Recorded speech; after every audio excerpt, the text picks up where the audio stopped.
You're watching our special Kashmir series on The Buck Stops Here, which is bringing you special reports and interviews from Kashmir through the week. Now, the Chief Minister of the state has proposed a Truth and Reconciliation Commission as one response to the growing controversy around unmarked graves. Nazir Masoodi reports from on the ground on the response among the people to this proposal. तो आपने truth and reconciliation का commission का order दिया है। इस order का क्या फायदा जब तक मुझे मेरे पापा के बारे में सच्चाई पता न चले कि उनके साथ आखिर हुआ क्या? It's a battle that 24-year-old Bilkis is fighting with no end in sight. Her missing father, Manzoor Ahmad Dar, a chemist, was picked up by the army 9 years ago from Srinagar's Rawalpora neighborhood. मुझे अब भी वो खौफनाक नौक याद है। मैं उस बारे में सच जानना चाहती हूँ कि वो खौफनाक नौक क्यों हुआ और मेरे पापा को उठा के क्यों ले गए।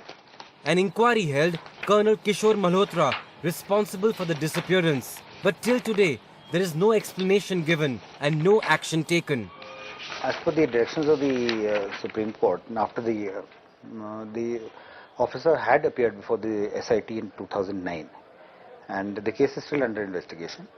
And but of this year, earlier part of this year, the court had again observed that he should be called again for questioning because they were not satisfied with the kind of answers he had given.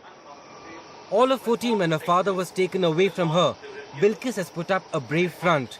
But behind that face, she hides a serious medical condition. Her mother tells us Bilkis has a tumor. There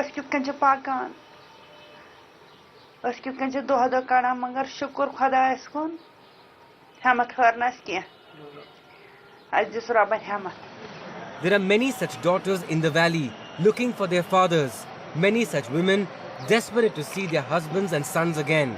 And with the report of the State Human Rights Commission that says that there are more than 2,000 unmarked graves in North Kashmir alone, their worst nightmares may just turn into tragic realities.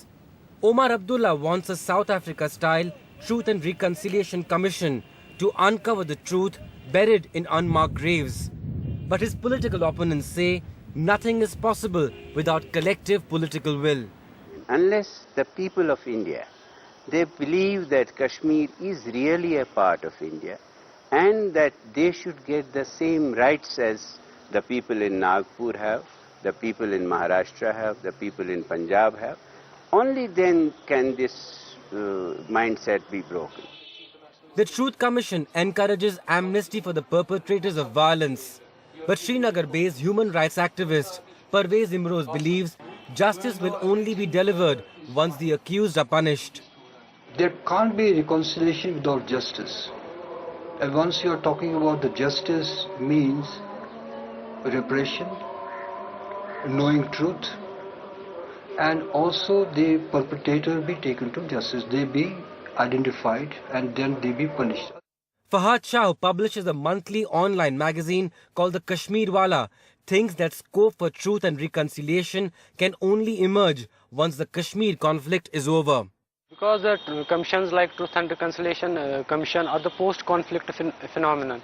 When the conflict is going on, how can things like such work out? The valley is demanding answers from the state, from the army, from the country. The families want the truth, but may not necessarily agree to forgive their tormentors.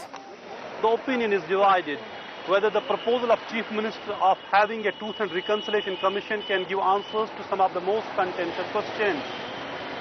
Some of the relatives of disappeared persons say they are ready for Truth and Reconciliation Commission, provided they are told truth about the missing and justice is delivered so that they get a closure. In Srinagar, Nazir Masoodi for NDTV. NDTV's cricket app, Android and iPhone. Fastest scorecard, special analysis, and much more.